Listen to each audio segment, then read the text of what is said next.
Welcome everybody to the Rock and Roll Podcast with Andy Rodriguez. We have Al Horta, and we're waiting for our buddy RC to, see what's going on with his connection device. But I'm sure he'll figure it out. But we're here talking Motley Crue. We started about an hour ago, or maybe a half hour ago, and everything got all fucking fucked up because Facebook only lets you stream for or before you stream like for an hour, so it all went kaboosh. But anyways, we're here talking Motley Crue. How's everybody doing? Andy, what you got going on? Oh man, everything's everything's going pretty well, man. I've just been waiting for the show this whole week. I've been listening to Motley Crue all week, putting them on order, getting ready to go. I'm down here in Houston. They're expecting snow tonight into the morning. Wow. And a lot of icy rain and stuff like that. So we'll see what happens. The last time that happened, which was last winter, where we were without power for about 4 days, and that was horrible. Really? It was cold in the house. Yeah, my cousin lives in like the Fort Worth area, and I remember him posting. It was a deep freeze there. Yeah, it was pretty bad actually. It was very not really. You don't think of Texas being cold like that, but it stayed like below 20 for days. Yeah. And our grid didn't work, and I'm talking about the whole state kind of lost power. It snowed a little bit here in New Jersey this morning, but it wasn't anything. It was just like 1 to 3 inches, and then it turned to rain, and it was gone. So, but it's supposed to dip below. It's supposed to get in the teens, so it's getting cold. So it's that time of year because it's been a very mild December. Like it was a mild December for us. Yeah, and then it's starting to come in. So I love wintry weather. Just not when I have no power for days at a time. That was horrible. Nah, that sucks. Yeah. I've never encountered that before, but hopefully everything stays on this time around and stays cold outside. It's winter. It should be. So. I really hope so because I hate this shit. So that's all right. Unfortunately, we cannot get RC on for whatever reason. Technical difficulties. That's kind of a disappointment. But anyways, we're going to rank the 9 studio albums of Motley Crue. So we're going to start off with Andy. We'll go with Al. We'll go to myself. Well, hopefully... Maybe he'll get on. RC will be able to join us, and then he will go before me. But as of right now, that's what we got to do. So go ahead, Andy. All right. Well, first of all, I want to say, hey, what's going on there, Mr. Mark? Thanks for watching, and thanks for being there watching our podcast tonight. I'm going to start off with number 9 there, from worst to best of Motley Crue. I'm going to go with Generation Swine. This one, just didn't really catch me that much at all. And I was hoping it would, but it did not. About the only standout track that I liked off of here was Afraid. And that was a really good song. And in fact, that's been on different compilations lately because that's what Motley Crue has been releasing lately, are just different compilations. And that's been on there. And also a rendition of Shout at the Devil 97 with this sound of this album. And I didn't like it because, Shout at the Devil is such a classic song. So that just dipped it lower and lower for me. So Generation Swine is my number 9. Hey, it rhymed. Maybe that's why. ARC, good to have you here. We got you, buddy. We got you. Yeah, for some reason I can't log in on the computer, but the mobile device it seems to work better. So It's the cold weather outside, RC. Yeah. I don't like it, man. I don't like it. So how do All you right. want to? How do you want to order to go? You want RC to go, then me, and then Rob? Oh, it's No, up to you go Rob. next, then RC, then myself. Okay. All right. So, yeah, my number 9 is going to be. I'm going to agree with Andy, and it's Generation Swine. Album didn't really connect with me. I mean, I know Vince came back, and it was a lot of hype with that. You know, the original band getting back together. But I mean, the album disappointed me. You know, I mean, I did see Afraid video on MTV, and I thought it was a good song. I saw that they were going for a more modern sound, which is to be expected. A lot of the '80s bands were really trying to reinvent themselves in the '90s. So I mean, you can't really blame them.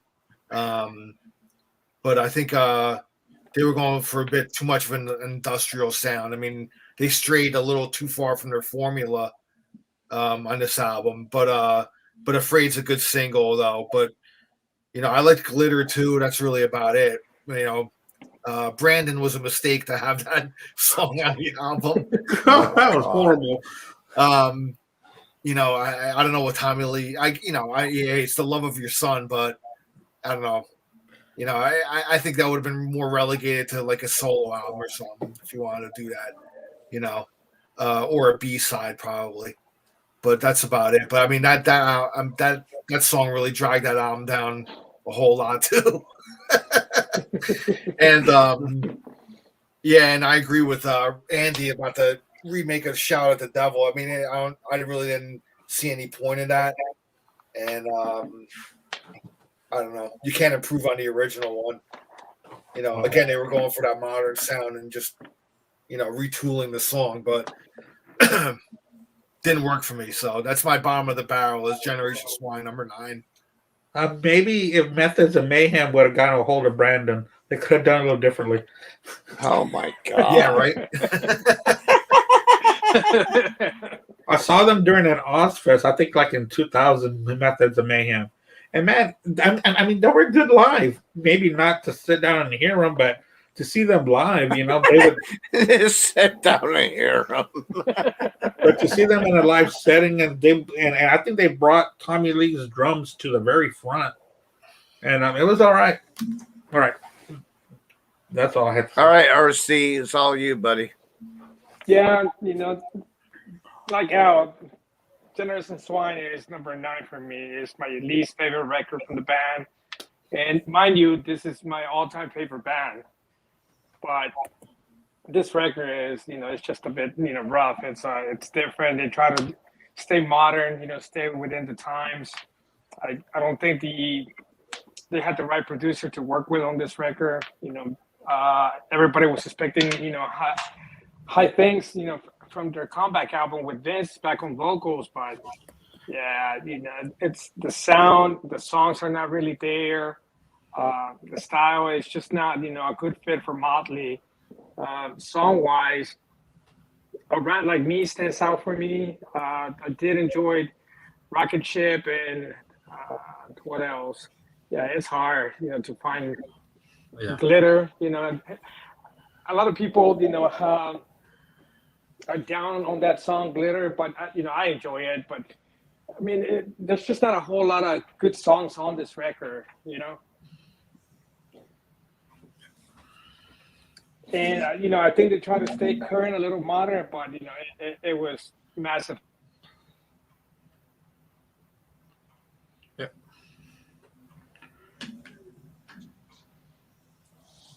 Okay, Andy, you. No, you. Oh no, you. Oh, is it me? Okay, Yeah. My fault. Well, I'm gonna go with Swine because it's a shit album. Sorry. I'm just gonna get to the point of it. I don't like it at all. And the funny thing is to name a song for your kid, and then he beats the shit out of you 25 years later. I'm sorry. I think that's kind of funny, but No, I don't like Swine at all. Yeah. Swine is out. Number 8, is that where we're at? Yep. Yep. I'm gonna go with a self-titled Motley Crue. Oof. With John Wow. Corabi. I know. Wow. Hold on. Fuck. The guitars are fantastic. No, you gotta go. You gotta go. There's no fucking- Let the man speak. I was So- teasing. I know, but I'm gonna go with Motley Crue. The guitars were great on here with of course Mick Mars, and with John Corabi doing his thing. It was good. I like John Corabi, but I don't like his vocals with Motley Crue. We've been listening to Motley Crue for years, and we expect a Vince Neil sounding vocals. Now, I understand that they were on the outs with Vince Neil. They couldn't sign contracts because, Vince Neil is still a hired hand to sing. Right, hon. They could not come together. Yeah. So they could have found someone that sounded like Vince Neil. Someone a little bit more similar. The vocals were too gruffy, which there's nothing wrong with that because I like I do like John Corabi, but just not a fit for this band. So that's why I put this at number I'm 8. gonna tell you. I'm gonna tell you right now. I disagree. Okay. I disagree that's big fine. time. No, And no, the that's fine. reason is Vince Neil is not a great singer. He's No. not. No, In my he's not. opinion, he's not a great singer. And to get somebody like that in the band was pretty courageous. And they were looking to do something different. Did Right. it work? No, it didn't work. But it worked for But- a lot of people. It did, but at the same time, everybody knows it's kind of like going with Kiss, Aerosmith, whatever. How are you gonna replace the lead singer? You can't. It's very rare when it happens. You just cannot replace the lead singer. So I get what you're saying, but yeah, we'll get to that in a later time of the show. All right. All right, L, your turn. Oh yeah, my 8 is gonna be I did have Generation Swine on CD here, so I forgot to show that. Nice. My number 8 is gonna be Saints of Los Angeles. Yeah. This title song, Saints of Los Angeles, was good. It's really a 6 a.m. album, to be honest with you. No, really, because No, James for Michael- real, you're right. You're James right. Michael, and you look at the writing credits, and it's James Michael and DJ Ashby all over it. So it's them writing the songs. It's a 6 a.m. album, but on the title of the album is Motley Crue. So again, it's a more modern sound there on here. I know Saints of Los Angeles was kind of their biography, like they're talking about like the old days and stuff. So I thought that track was cool. Motherfucker of the Year. I don't know. That didn't really. It was all right. And the rest of the album didn't really. I didn't. It's not something that I reached for a lot. I played it once or twice and then I kind of just shelved it. It wasn't prime Motley Crue to me. It was just kind of like a lot of their other like post, 1994 album. I kind of just it's like hit or miss with me. But yeah, that's my number 8. I mean, really, it's just it's cool to have all 4 guys back. But I just heard an interview with DJ Ashba, and he was saying that he's like the one that really played the guitars on that album, man. Wow. Yeah, Mick was like just came in and did the leads, and DJ Ashford was the one that did like all the rhythm guitar really on it. So again, it's a 6 a.m. album, you know. Wow. So that's my number And 8. it's shit. Yeah, it's not prime. It's a shit album. I'm It's not prime sorry, Motley Crue, but man. it's totally terrible. And it's looking like okay, I'm already giving up my next one. Go ahead, RC. Matt, I'm just gonna say y'all are gonna hate me tonight. I'm telling you, y'all are gonna hate me. hey, no, that's You better not be picking that one for your number one. I'll kill you. You don't know where I live. I'll find out. I'll find out. All right. RC? Yeah, for me, number 8, I have a new tattoo. This is the record. This is the one record without Tommy on drums. They have Randy Castillo filling in the band at this time when Tommy left and went to do his Method of Mayhem stuff. You know, it's a decent record. It's got some straight ahead rock and roll tunes. My favorite song on this album is "Kicked in the Punch in the Teeth" by Love. You know that very very strong song. And the best song on the album for me. And let's see, what else can I?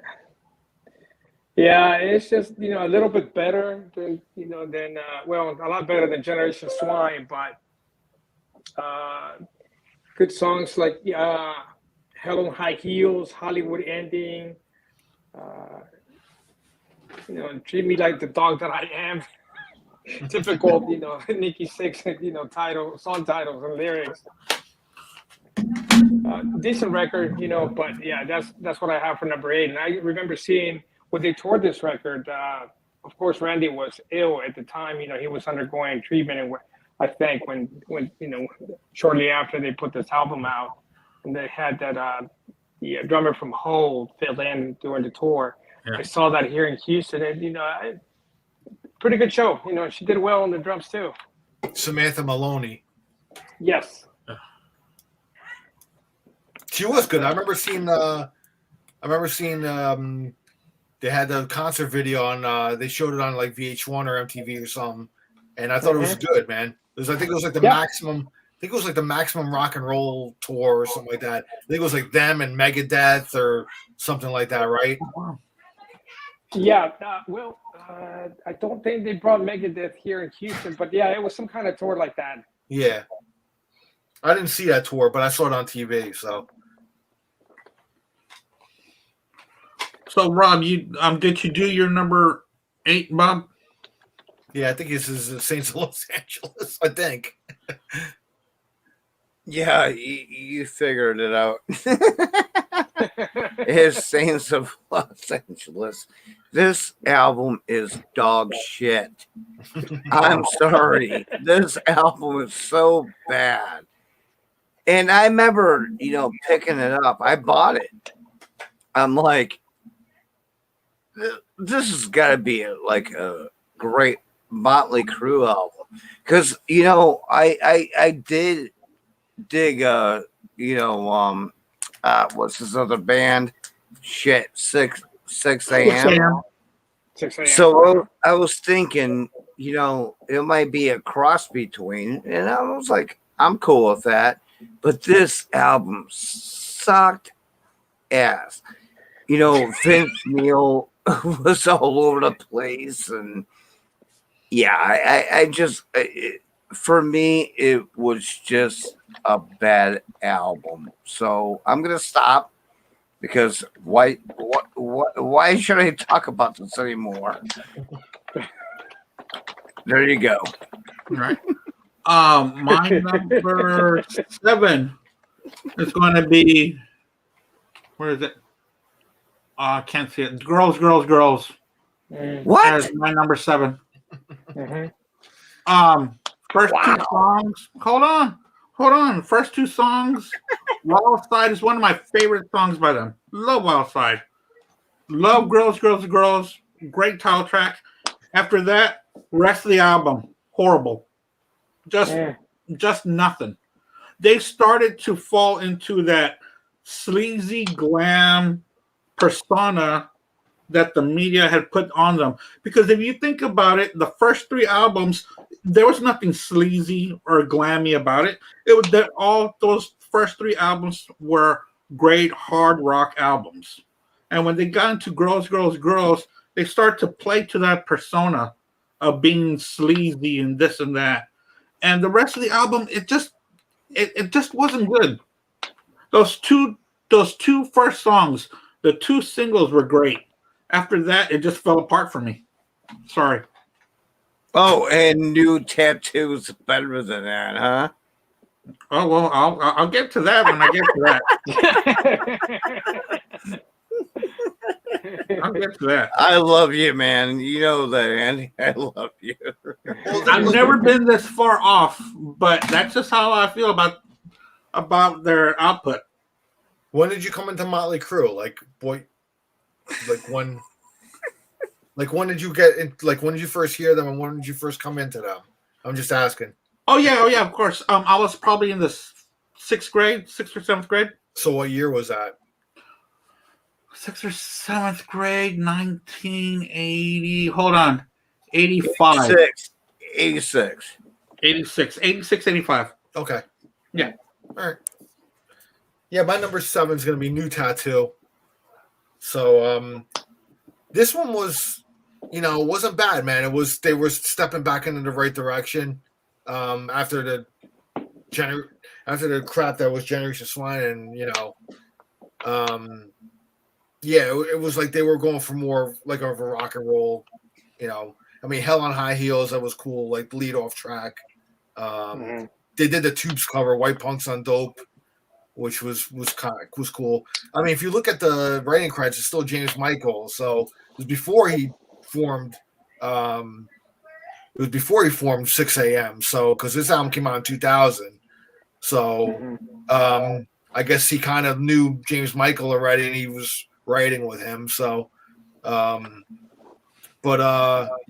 yeah, Randy Castillo, great drummer. Rest in peace. I saw him with Ozzy way back in the day. And then, oh yeah, but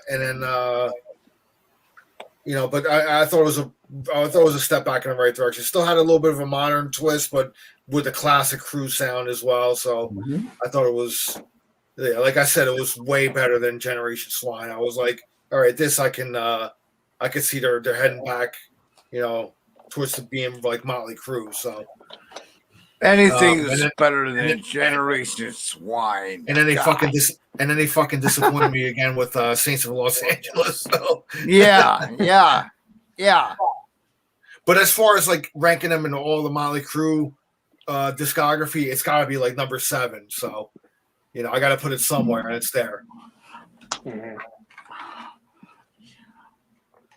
RC. Yeah, for me, number 7 is Saints of Los Angeles. Nice. Yeah, I know. It's kind of hard to. Well, number 9 is going to be Generation Swine, but between 7 and 8, you can either go. I can go either New Tattoo or Saints of Los Angeles. Either way.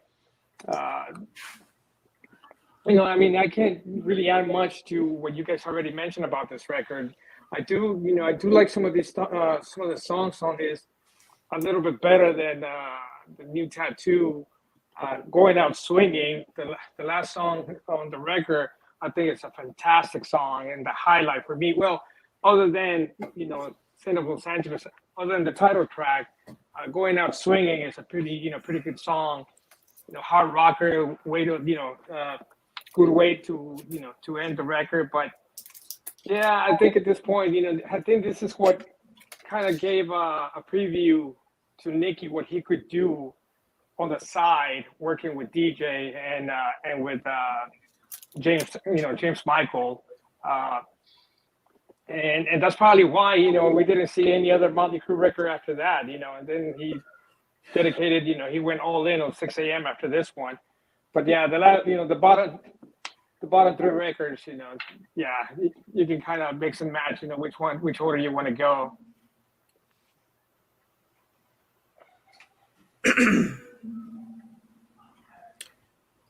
Well, I'm gonna have to go with new tattoo. Shit. Okay. That's it. All right. Andy, your turn. Okay, guys. We've been doing this since November, right? And we know each other pretty well. You know that I don't do this stuff on purpose to whatever. But my Who cares? Just do what you do. number 6, Dr. Feelgood for me. Oh, Jesus Christ. Number 6. Hello. This one here. The reason for that is that there are some good tracks on here, but the album tracks are just horrible. Album tracks are just bad on here. Dr. Feelgood's a good song. Rattlesnake Shake was bad. I love a good ballad. I love a good, well-written ballad. But Without You is long, cheesy, and just not a good song. And how they get into the top 10, I have no idea.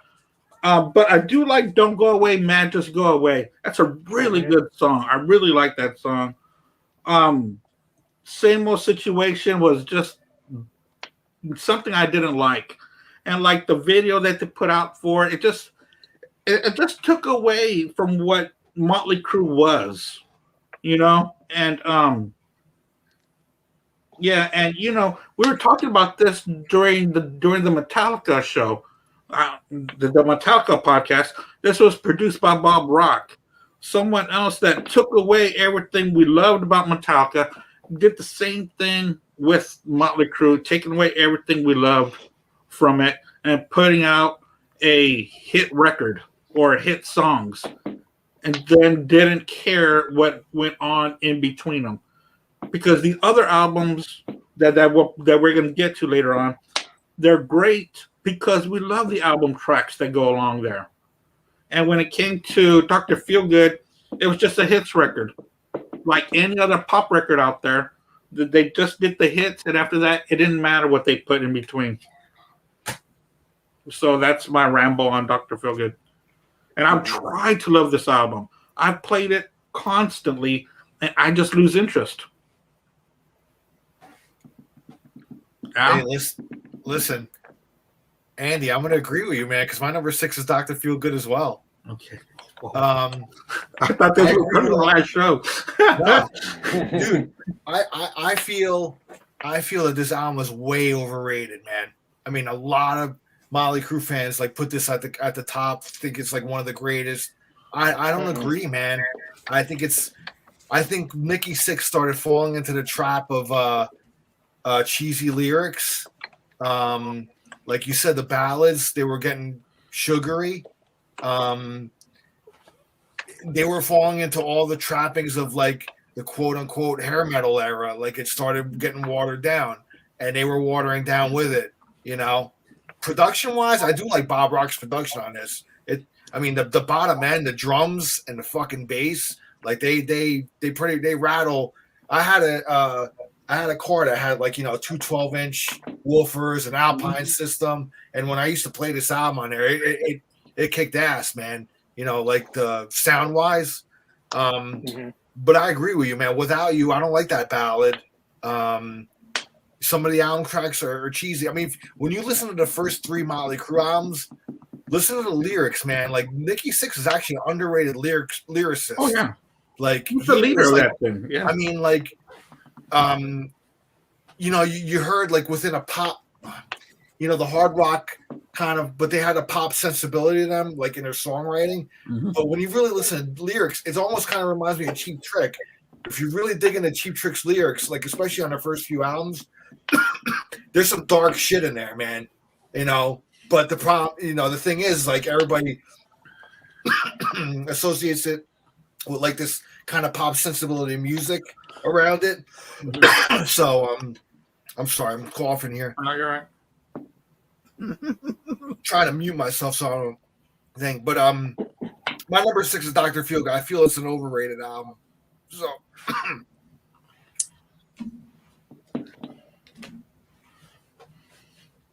Is it my turn? No, it's RC's turn. Yeah. Okay. My number 6 for me is going to be Girls, Girls, Girls. And, Yes. this is, the way I see this record, it's really a great EP.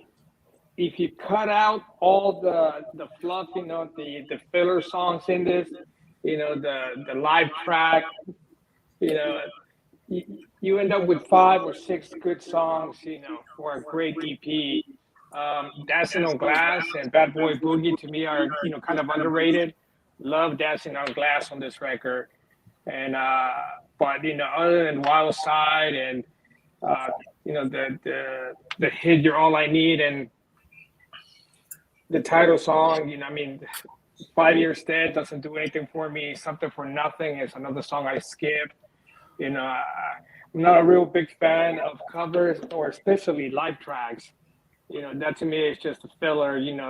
They're just trying to make complete the album with whatever crap that they can find. But in his defense, as we know, Nicky is the leader of the band. He's the main songwriter. And I think, from reading his biography, yeah, and the book that they wrote, the Motley book too. The Dirt. The Dirt, yeah. You can see that, he was in a dark place during this time.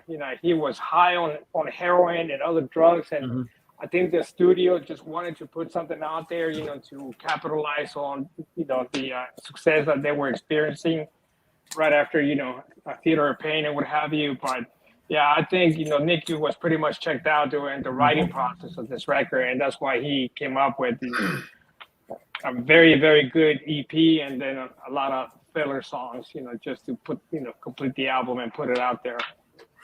Yeah, I totally agree, because the Heroin Diaries chronicles in between Theater, Pain, and Growth, Growth, Growth. Yeah, he was strung up during that That time. was just the heroin stuff he was going through. I mean, he was having pressures to finish an album. He didn't even care what was going on. He was on that smack bad. Yeah. Yeah. And, and it shows, the quality of the songwriting on this record, yeah, like at least half of it I can skip, and I could do without. Oh, yeah. Mm-hmm. Yeah.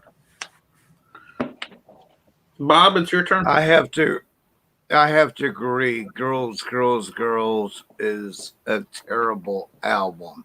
I'm sorry. I'm not much of a Motley Crue fan. I do like a lot of her music, but don't like a lot of her albums. So I'm going to go with that.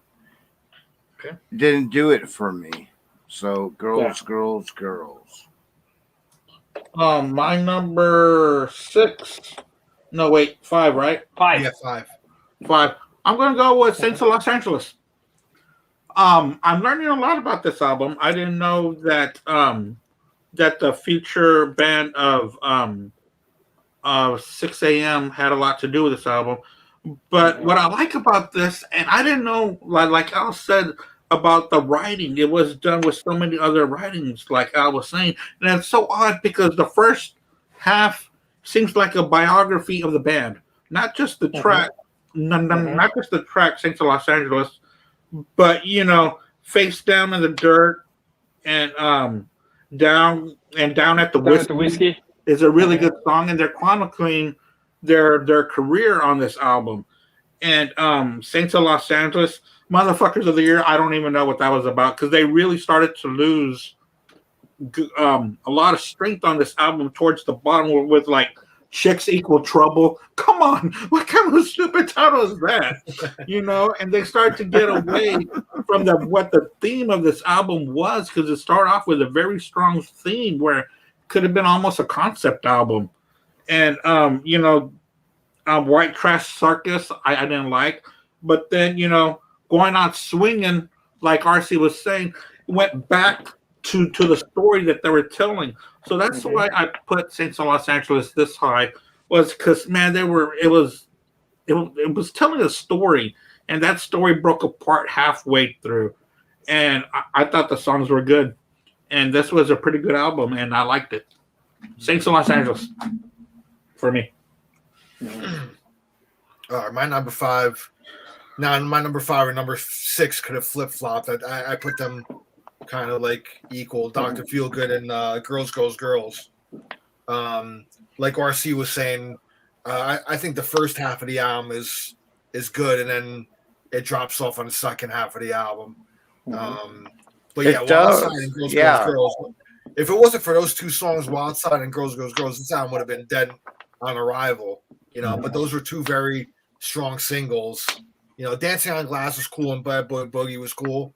Good songs. But I mean, again, they were starting to fall victim to, the cliches of like hair metal, the grit and Nicky's lyric writing was kind of taking a dive, man. But I like this album a hair better than Dr. Feelgood. Again, I think Dr. Feelgood is an overrated album, in my opinion. I like this album, maybe because I was in high school when this album came out, and it was a pretty big album, when it came out. So they kind of, after like Theater of Pain, when they were really glammed out, they kind of went back to more of like a leather and denim kind of motorcycle, back down to like a street level with this album. So maybe that's why, I rated it a little bit higher. But on the strength of those two songs, Wild Side and Girls, Girls, Girls, I like those songs probably better than anything that's on Dr. Feelgood, to be honest with you. I mean, the song Dr. Feelgood's great. The album started great. That's a great single. But this one, like, just a hair higher. I mean, it's really kind of neck and neck, but I put it a little bit higher. So that's my number five, Girls, Girls, Girls. Nice. That's why I like doing these, because you never know who's gonna, pick what. Right. And I love that. RC? All right, Yeah, go ahead, RC. I have Dr. Feelgood for my number 5 favorite record from them. I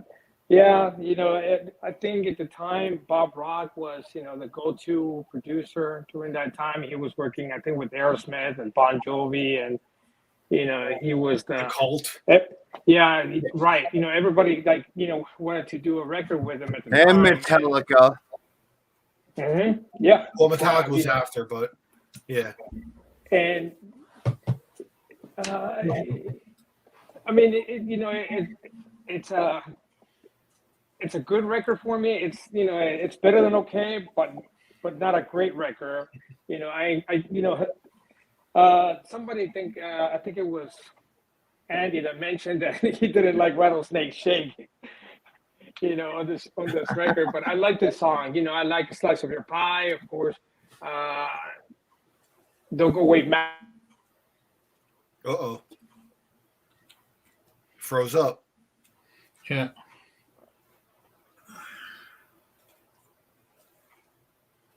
All right, let's go to Bob. Let's see if RC comes back. Oh, man. Yeah, I'm having signal problems All right. here. It's okay, RC. And like It's you, okay. I think it was Andy that said, without you, yeah, I think they wanted to have a big hit like Home Sweet Home was before then, but this song just doesn't do it for me at all. Songs like Same Old Situation and Sticky Sweet, not very strong. Good album, not great, just a bit better than okay, but I mean, I think this is probably the most successful record they had, but not a favorite, for me. Which album? Dr. Feelgood? Okay.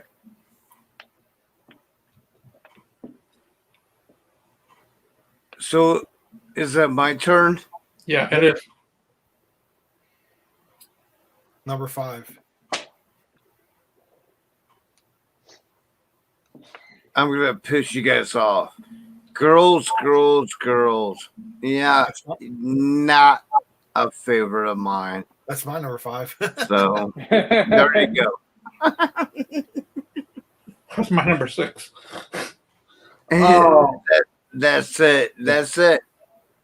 So go ahead, Andy.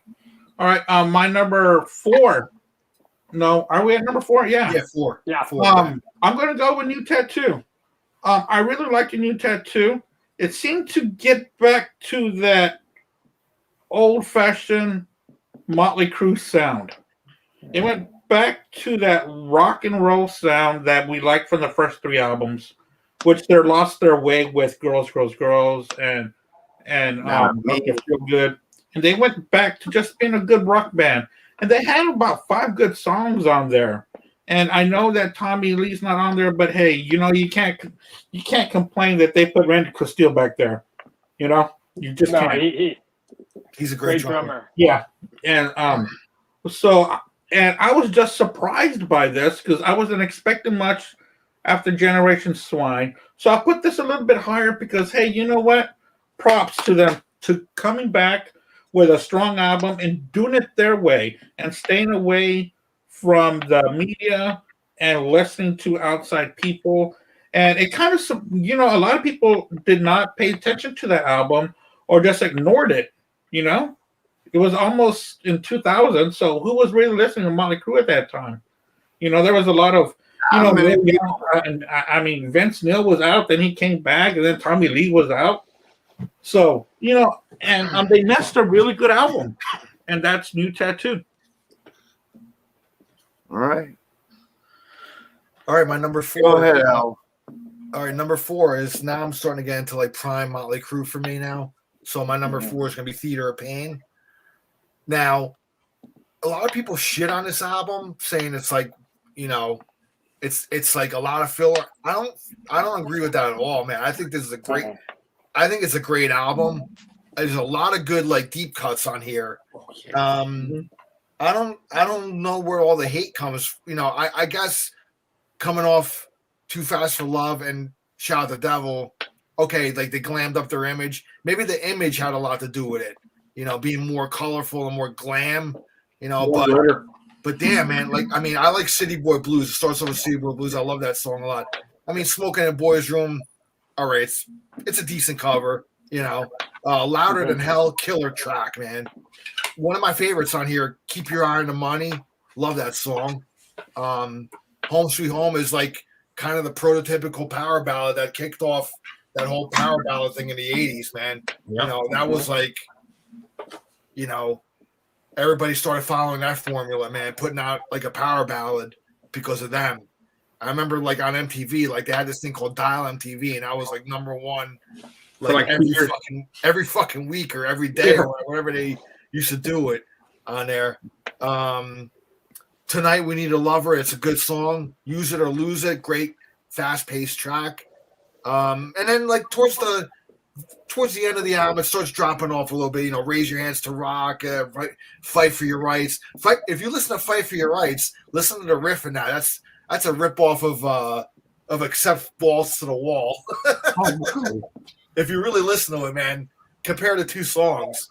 And I think they ripped that song off really, really bad. Nobody ever calls them out on that one though. But next time you guys get a chance, man, put on Balls to the Wall and then put on Fight for Your Rights, and you'll see what I mean. But I don't know, Theater of Pain, man. I really, what? It might have been also because that was the first album by Motley Crue I actually bought, like when it came out brand new. So it kind of has like a sentimental value to me. But yeah, man, I love the album, man. I think it's a great album. I don't get where all the hate comes from. So, I rate that shit higher than Dr. Feelgood for me. So they still had a grit to them, and they lyrically, like Nicky was still writing in pretty dark lyrics, man. So that's my number 4.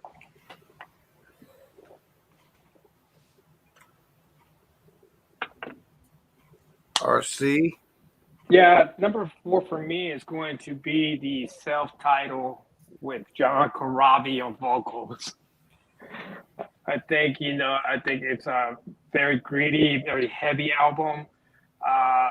Like you guys mentioned, Vince was never a great, he was a singer, but not a great vocalist.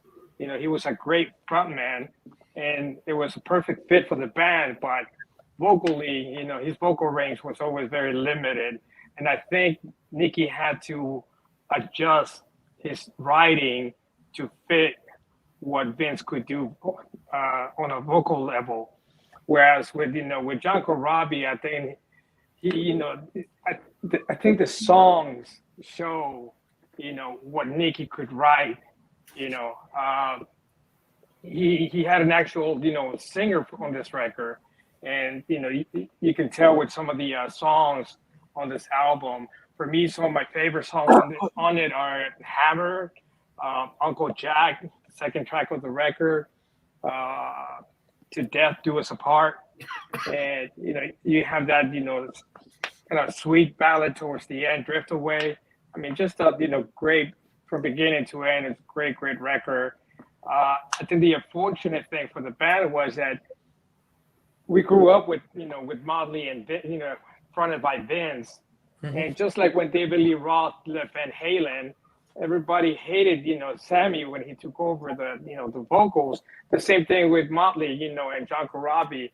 I think it probably would have fit the band better to rename it, put this record under a different band name, band title. But I know what the record label wanted to do was, they wanted the name recognition, and that's why I think it was suggested by a couple of the band members, Nicky included, to put, to change the band name with John, taking over vocals, but the record label wouldn't go for that.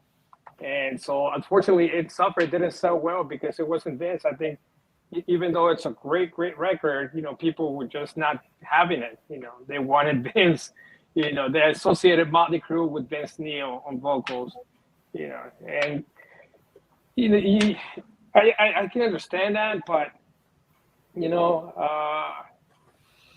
you can't hold back a great record just because it's not the guy that we were used to before.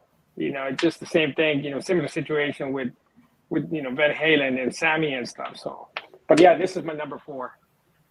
Really good, strong record. Can I just jump in real quick, man? I don't know. I think your assessment of it being the same as when Sammy joined when Sammy joined Van Halen, they brought in a whole new audience, and they still had number 1 records and million-selling albums. So I think it's a little bit different, Oh yeah, so I wouldn't compare. I think Sammy was successful. All right, hardcore David Lee Roth fans didn't like it, but I'm in the camp where I like both eras. I prefer the David Lee Roth era more, but I did like the Sammy era. There was some good stuff there, but I mean, to me, it doesn't touch the DLR era. But still, I'm not a Sammy hater or anything like that. I like those albums that he did with him. So I mean, they sold millions, man.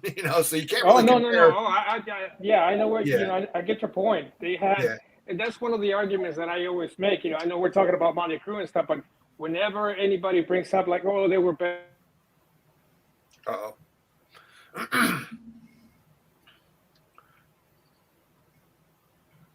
I guess Robert, you should go. Yeah, he'll come back. He'll go. Yeah, it's like what I always point out. Like, look, they had 4 or 5 number 1 records with Sammy. They never had that kind of success with David. So I wouldn't say that either, man. They had 2 diamond albums with David. The first album. Well, yeah, but they never had a number 1 record with David. Nah. But Sammy's the Sammy era never had a number 1 single, which the Dave era did have. So, you can look at it both. There's just so much comparison you could do. The Dave era still outsold the Sammy era. Both great eras, and the same thing. I wish they would have continued. At least a good, great follow up to this record with John. But then, grunge had already taken over the market, and pretty much a lot of the '80s bands were trying to Okay. do whatever Emulate. version they could, to stay afloat, and pretty much everybody failed trying to do that. They should have stuck to what they did best. But people didn't want to buy that. People didn't want to hear that at that time.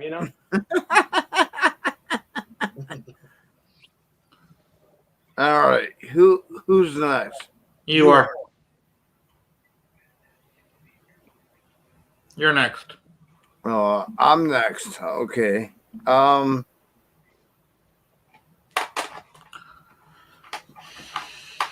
Third, this one is a great album, but there is one that's gonna be chopped out. So Theater of Pain. Yeah. Gotcha.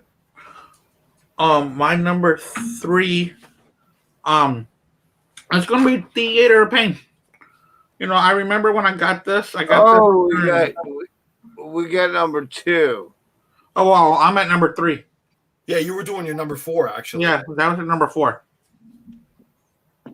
Number 4. Oh my Yeah. God. So do you have a different 4? Yeah. I apologize. Oh no, that's all right. You got a different 4? Rob? He's tired. Yeah, I already said Okay. what number. Okay. My number 3 is going to be Theater of Pain. I remember I got this on. That's the same vinyl I got for Christmas back in '86 or '87. It was also my first record player that I got, and it came with some different vinyls. It was this one, Beast from the East by Dokken, and White Lion Pride. I got that Christmas. Really? Yeah. So, but there was a couple of That's songs. awesome. I'm not going to go over the songs because I'll hit all the high points, but I also liked Save Our Souls. That was a pretty cool song. Save Our Souls for the heaven. That was a good track. So, Or is this yeah, or so my, is like, yeah, give it to me. so my number 3 is going to be Theater of Pain. It's still a good album. It still sounds good today. It doesn't matter if it was done back over 30 years ago. I still play it a lot. It's top up there for me. So number 3 is Theater of Pain by Motley Crue. I think my number 3 is going to surprise a lot of people, and I love the album. How about Dokken? How about what? What's that? Give me Dokken? some Dokken. Yeah, give me some Dokken. Too Fast for Love is Yeah, my I know someone's gonna put Ooh. Dokken. Too Fast for Love is my number 3. Number 3. Oh, right. Yeah. I know it's gonna surprise some people. But my top 3, man, they're like 1A, 1B, 1C. So Yeah. That's Um, cool. That's cool. but Too Fast for Love, I mean, come on, man. Live Wire, Public Enemy number 1, Take Me to the Top. I mean, top to bottom, it's a killer album, man. And props to, if anybody's ever heard it, like try to listen to the Leather Records version, their very first version of the album before Elektra remixed it. It sounds like a completely different album. It's more raw. It's actually my preferred listening to that. I have the box set called Music to Crash Your Car To, and they have the two versions of the album in there. They have the Elektra version, which when Elektra got signed to Elektra, Roy Thomas Baker came in and remixed the album. The producer Roy Thomas Baker remixed the album, but of the Leather Records versions, the first version that came out when the band was unsigned, they made up their own label and put that out independently. But that fucking version, it kicks ass, man. I mean, pull that up. It's on YouTube. If you don't have it, you can pull that up. Yeah. Compare the two, man. I tend to go for the Leather Records version better. But if you would have asked me in high school, Too Fast for Love might have been my number 2. It probably would have been number 2, even number 1. I don't know. But when you see what You'd my be number like, three hell is. no. But as I've gotten older, I mean, it slipped down a little bit because there's another album that I like better than that. But yeah, Too Fast, number 3. Great album though, man. I'm not saying it's. I mean, it's a killer debut. So yeah, this is prime Motley Crue we're getting into now. So I mean, Oh yes, yes we are. Yeah.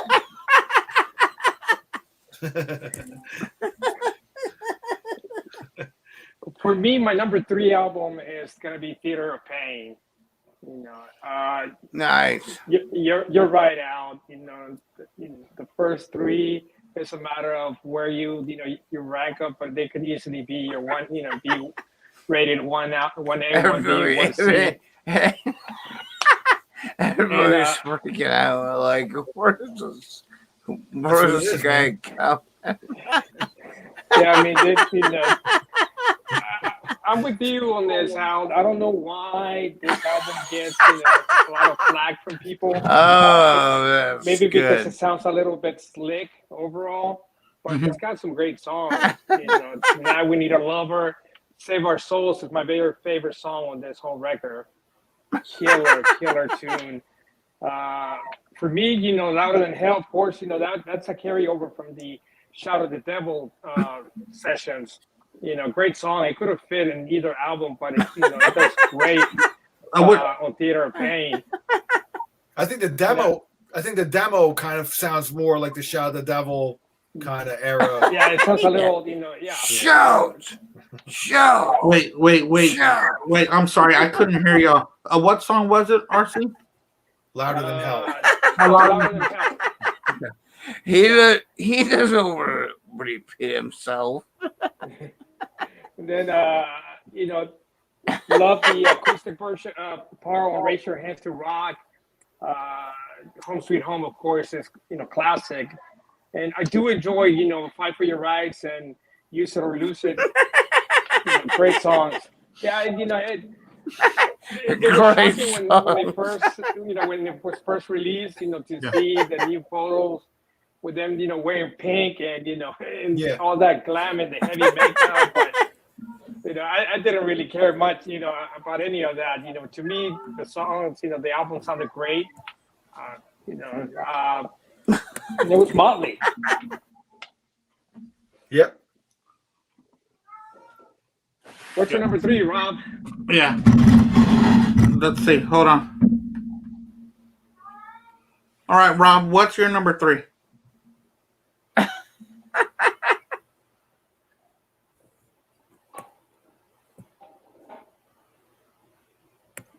Rob, your number 3? Rob, can you hear us? Sorry, I kind of fell asleep. Your number 3? Sorry. My number 3 is going to be Theater of Pain.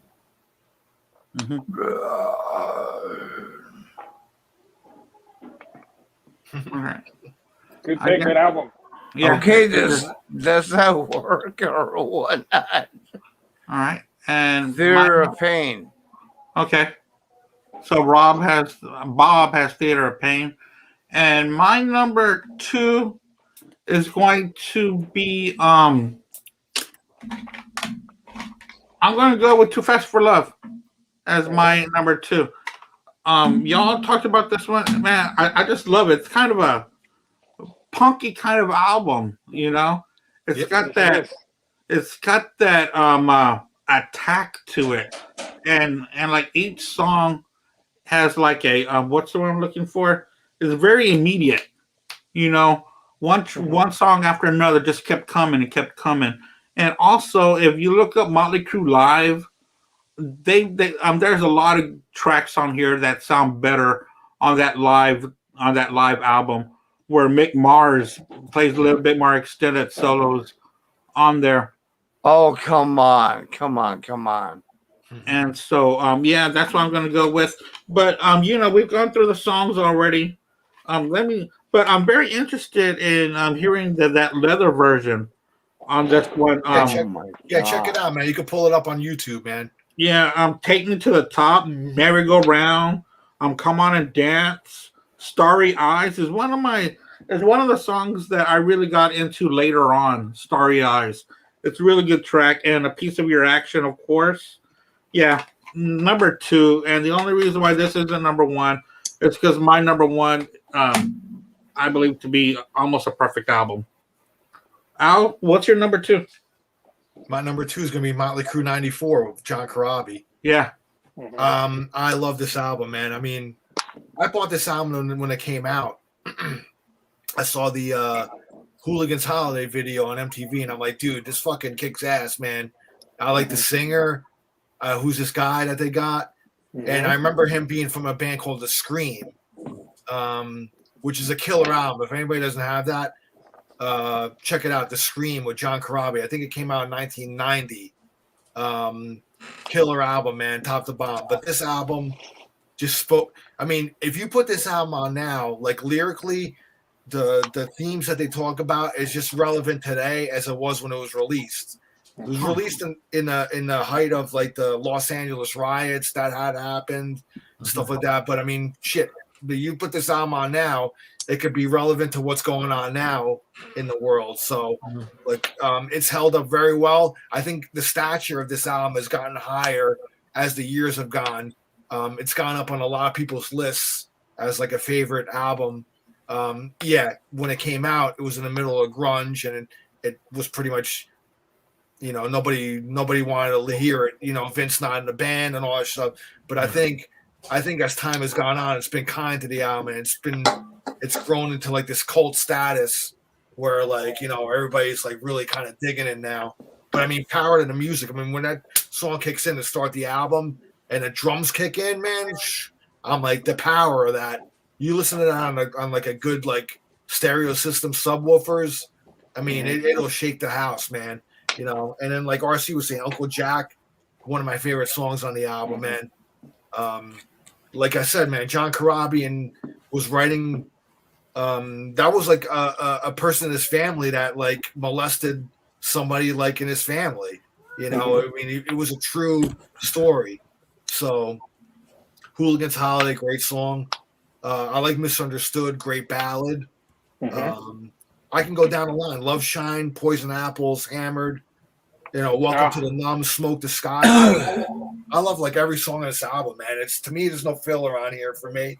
You know, I think it's held up well, and it's really risen to my like number 2. It almost took over as number 1, but wow, my number 1 is a sentimental pick that I can't dethrone it. So we'll get to that when we get to it. So that's my number 2, Motley Crue, 94.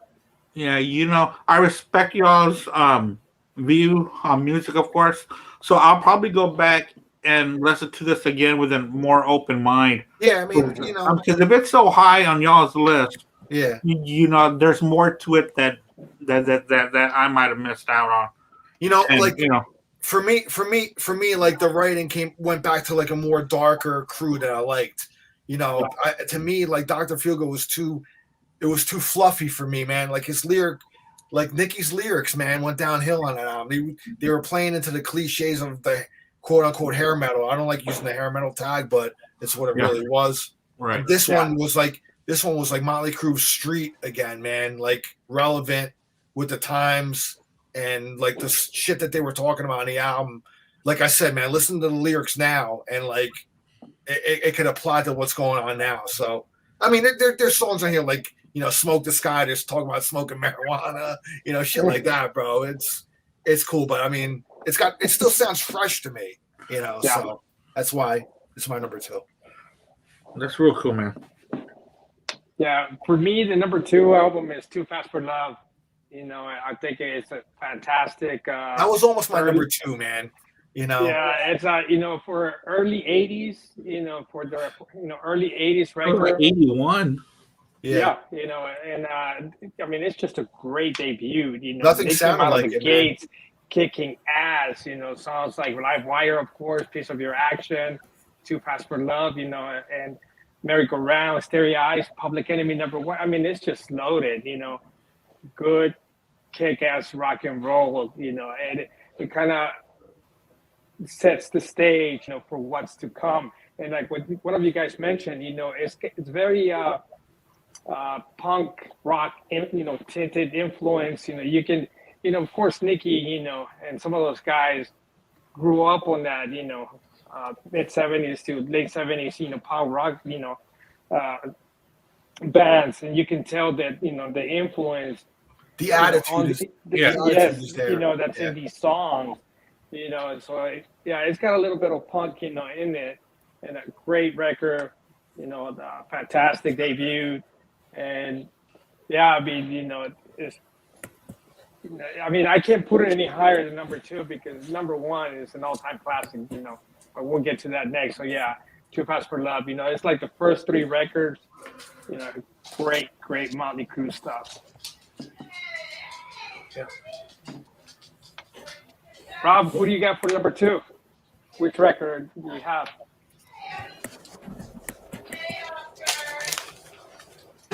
Rob, you got number 2? I cannot join the group. Okay. Okay. All right. I'll go with my number 1, and I think not I think, but my number 1, this album, Shout of the Devil. It's There just from beginning to end, from in the beginning all the way to Danger. I mean, and like I was talking before when we were talking about Dr. Feelgood and Girls. These album tracks, along with the album tracks on Theater of Pain, meant something. These were complete songs. They weren't just bundled up with the hit songs. But of course, Shout the Devil, Looks That Kill, Bastard, Helter Skelter. You all know I'm a big Beatles fan. This was the first time I heard Helter Skelter, was by Motley Crue, and then I heard it later on by the Beatles. But God Bless the Children of the Beast, that little interlude, kind of like a Black Sabbath kind of interlude, the way that awesome. Iommi would do little clips, and they really put a lot of work into those little pieces. And then you got side 2, Knock 'Em Dead, Kid, 10 Seconds to Love. It's just the complete album. Yeah. And especially when you're like 11 or 12 years old and you're listening to this and you're like, dude, this is awesome, and so I mean, I can't say enough of this album. It made me a heavy metal fan. It made me follow other bands like this. It made me watch MTV more. I wanted to know what else it was. And I didn't talk about this earlier, but Motley Crue is one of those bands that I fell in love with early, kind of young, and it opened up the doors to what I love to listen to. Hard rock. Sometimes I got a wide palette that I like to listen to, but hard rock is one of my favorite things to listen to, and Motley Crue is that reason. And this album is one of those reasons why I like it, So I think that's all I can say about one of my favorite albums of all time. This is in my top 20 of my love for music. Top 20, easily. So important. Al? My number 1, Shout of the Devil, man. Now, my older brother, man, he had this on cassette, so this is the first album by Motley Crue I heard. It was new at the time when I heard it, and it was really like between this album, Quiet Riot, Metal Health, and Def Leppard, Pyromania. Those were kind of like the 3 gateway albums into like into the 80s metal that really, before that, I was a Van Halen fan and stuff, but these were like the 3 albums that kind of set me on my way. I started buying my own music and stuff like that. But my brother had this album. He had the cassette of it like you have. And I've played it constantly, man. I probably wore it out on him. He probably didn't play it as many times as I did, But yeah, man. I mean, every track is killer on here, man. In the beginning is a kind of like when I first heard that, it scared the shit out of me, actually. Oh yeah. Like being, a little kid. I was only like 12 years old or whatever, and I'm like, dude, this is like evil, and Somebody turn on the lights. Yeah, it goes into Shout at the Devil, which is like a killer track. I kind of had to hide listening to it because my parents, Catholic or whatever, and my mom would have a freaking coronary if she heard me listening to this stuff, So I had to listen to it on headphones and stuff like that. But I mean, Bastard was a cool track, man, like killer. Like you said, God Bless the Children of Beast, cool interlude that goes into Helter Skelter, which I thought was a cool way the way they did the cover, And side 2, man, kicks off a Red Hot, with the double bass, Tommy doing double bass and shit. Too Young to Fall in Love has a great groove to it. I remember that video on MTV. Knock 'em Dead Kid, great song. 10 Seconds to Love, another great one. And it ends off with Danger, man. I mean, like you said, man, top to bottom, man, every track is great. Yeah, so that's my number one. So I have like this box set here too of like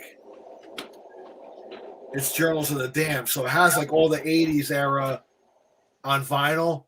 Uh-huh. Wow. Plus it has Saints of Los Angeles too. So it has everything in the 80s, all their 80s albums plus Saints of Los Angeles in a box set. And I remember winning this on a radio station. I won this, right? And it's still sealed. I never opened it because now I look at what it's worth. It's probably like over $500. This thing. Really? Yeah. And I want to open it so bad, and I'm like finding it hard to like. I don't know, man. Like, don't do it now.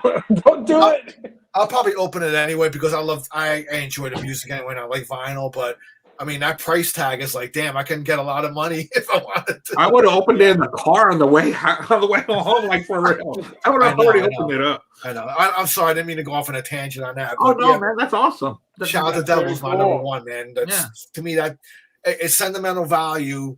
I can't dethrone it from number one because it's a killer album, and it's them at their heaviest.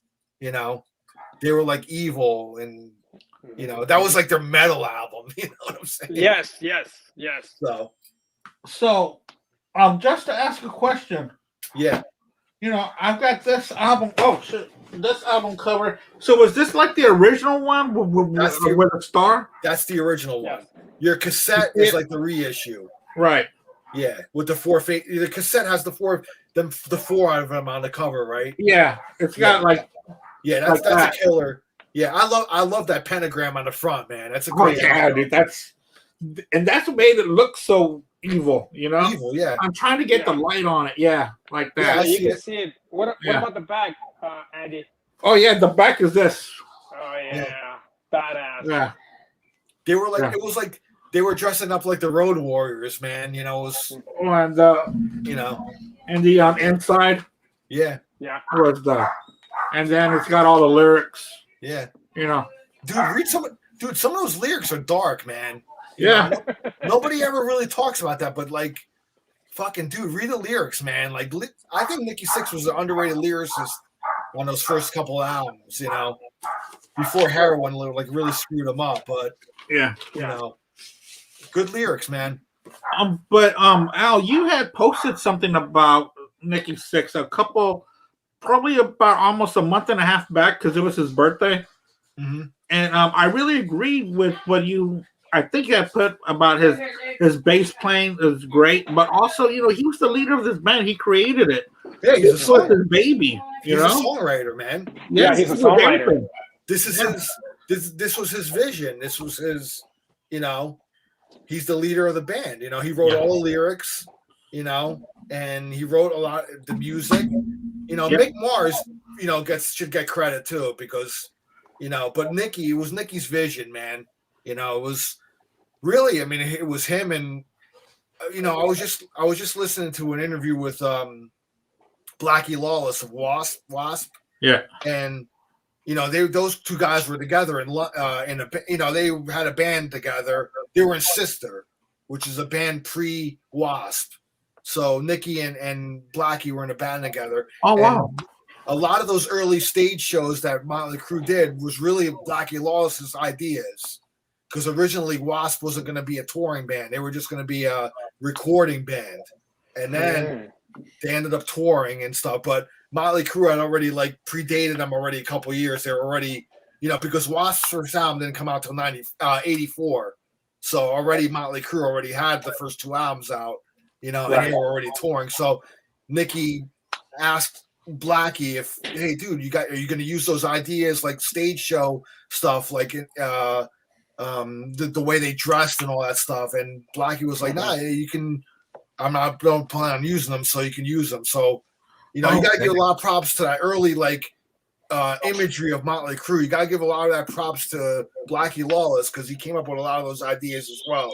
So, but yeah, it was Nicky's band, man. He's the one that ran it. So, before RC talks about this album, are y'all thinking of going to go see Wasp during this? I got tickets already to go see them.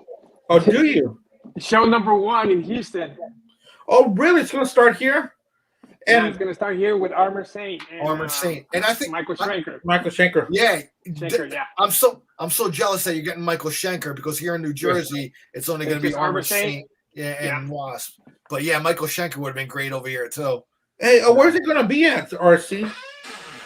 Oh, at the Warehouse White Live? Hall. At the White Hall, you're right. Yeah. Is it going to be outside? That I don't know. I don't know. I don't think I've seen a show outside there. They've always been indoor. I've seen about 3 outside. Okay. So, I haven't seen that setup, but when is that? I think it's around May, so it may be outside. There's an outside, and then up downstairs, and there's a small stage upstairs. Okay. I've gone to all 3. But cool. I'm really thinking I'm going to go see this thing. I mean, I can't miss that show. And actually, I'm planning on traveling. I don't know if I'm going to go to Austin or maybe Tulsa. Okay. I need to catch a couple of, at least 2 or 3 shows on this tour. Yeah. I think I'm leaning towards going to go see them at White Oak, and it'd be awesome if it's outside. Outside, they'll be able to hold a lot more people. I got my tickets for New Jersey already, so. Sweet. Yeah. Should be a pretty awesome show for us. About 5 minutes.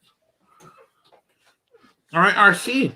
What's your number 1? For me, Shout of the Devil is my favorite record of all times. It's got a very special meaning in my life. I didn't know hard rock. I didn't know heavy metal. I was 12 years old when I first heard this in a friend's car. He put in the cassette, and in the beginning starts playing, and we're driving it. I'm like, what the hell is this? And then Shout of the Devil, kicks in, and oh my God, my mind was blown. It's like my world changed in that instant. After listening to that record, like you guys. Then that started, looking into bands like Twisted Sister and Quiet Riot and Rad and Maiden and Priest and Van Halen. This record opened the floodgates for me. It introduced me to heavy metal. It introduced me to, that whole genre during that time. And I mean, there's not a weak song on this record. From beginning to end, for me, is one of the few perfect records that ever created. It's I listen to this almost weekly. From this point forward, everything. Then I looked up. Then I found out that they had a Theater of Pain. It's funny that you mentioned the Helter Skelter. I didn't know it was a cover song from the Beatles until years later, and it fit so perfectly on this record that I was scratching my head like, the Beatles a cover, it just couldn't, it wouldn't click for me because it's just so good, their version of it, and it fits perfectly, and on the album and on the song list, right before the Danger. I mean, it's just a fantastic record. What more can I say? I'll tell you this. It was, after this record, after I started following the band, that it was at this point. I mean, this band became so big in my life, and this record in particular, that before even meeting my son's mom, 20 years before I met her, I already had the name of my first son, and I named him after these guys. My son's name is Sneaky Lee, and it was because this guy, the band, the record. I mean, it meant so much to me. I mean, it introduced me to a whole new world of music. So yeah, deeply special and fantastic record, and one of the best of all time, especially in heavy metal. And like you mentioned, they're heaviest and they're best. Yeah. Great, fantastic record, great band. Yeah. All right, so that wraps up our show on Motley Crue. We all agreed that Shout the Devil is their number one album, and it's hard to pick any others. But thanks a lot, guys, for taking the time to be on here. Of course, we'll be in contact for the next couple of topics that are coming up for next week. We'll send out stuff on that. So thanks a lot, Al, for joining us, and thanks a lot, RC and Rob. I know that he's probably not feeling well. He's a little under the weather. Let's thank him as well for picking this topic, for bringing us together to listen to this band. I bet you his number one was Shot of the Devil too. Yeah. So. Oh yeah. It could have been anything else. Yeah, he was going towards that, and we shared stories of why this album was number one and why we chose the others. And as we can all agree that Motley Crue is a staple in our lives, and they have been for a very long time. So thanks a lot for joining us. Thank you everyone out there for watching. Y'all take care and rock on. We'll see y'all later. Bye guys. Take care, RC. Take care, Andy. Yeah, you too, Al. Bye, Al.